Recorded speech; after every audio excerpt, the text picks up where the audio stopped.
Pumpkinhead, first time watching. And I gotta say, not bad. Not bad. Good movie. I'll go with the cons first, and then I'll go into positives. Cons, I don't like when he's called Pumpkinhead. I've seen images. That's my only familiarity with this type of franchise. I know there's a lot of them. There's like 6 of them or something like that.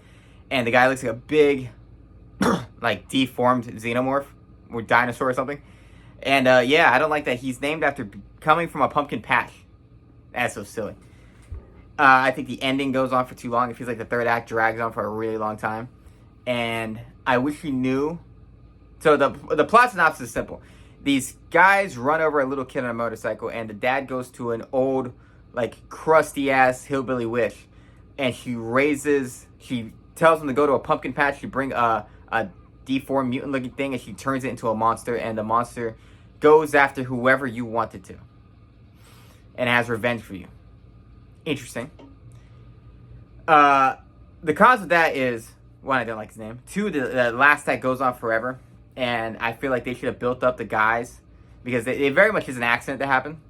I feel like it would have been more interesting to build up the guys with it. So you kind of feel bad. Because even the main character, he doesn't want to do it after a minute. Bishop.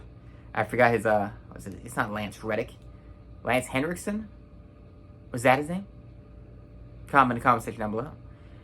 Great performance he gives. And I do think the setup is fantastic. So positive. Great setup. I think the kid was built up. Him and his relationship with the kid was built up. It was really sad. He's a very, country guy. And he has a very, stern but loving relationship with his kid. He gives this weird, creepy-ass Blair Witch fucking necklace. And when he goes, because he gets run over by a motorcycle, which is an interesting way to kill a kid in a movie. It's a very realistic scene and very heart-wrenching. I do think it's weird that when he picked up the kid, he didn't ask what happened. That's the only thing that bothered me. I'm like, he didn't even ask what happened. He didn't see it, so you should have asked what happened. And then so later on, he just knows. I'm like, how do you know? So I'm like, there's no time works in that kid. I guess he put 2 and 2 together, but I'm like, you should have asked the guy. And there's one guy who's there to be nice and just say it was an accident. The other guy's fleeing. It felt very realistic. I like that part. So the great setup. Great motivation. He goes to these Hicks and he wants to know about the old witch who has the powers to raise something. And he's trying to get her to raise his kid from the dead.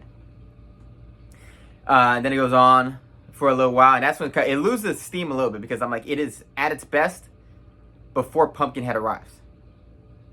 So, yeah.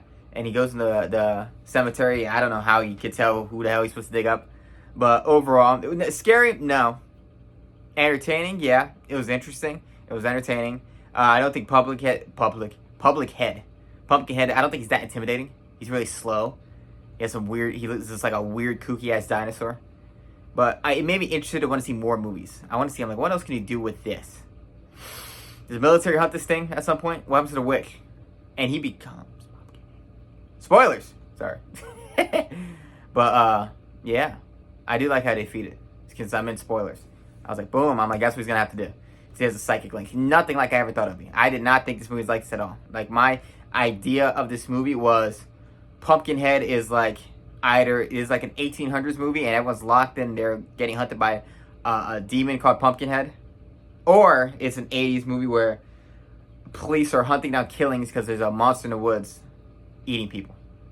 Overall, 3 out of 5 stars. It's okay. It's not bad. Decent movie. Weird sound effects.